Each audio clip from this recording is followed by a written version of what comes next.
I actually looked up that verse, and I'd like to read for it to you, and let me tell you what it really says here. It says, and fight those who believe not in Allah in the last day. Hold on a second. This must be some mistake here.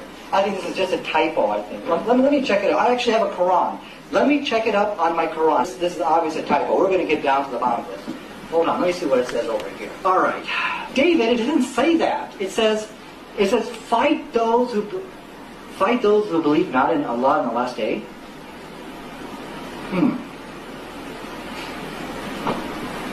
Well, can we change the topic to what we all have in common?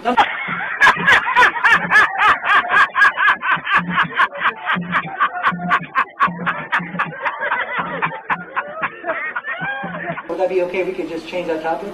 No.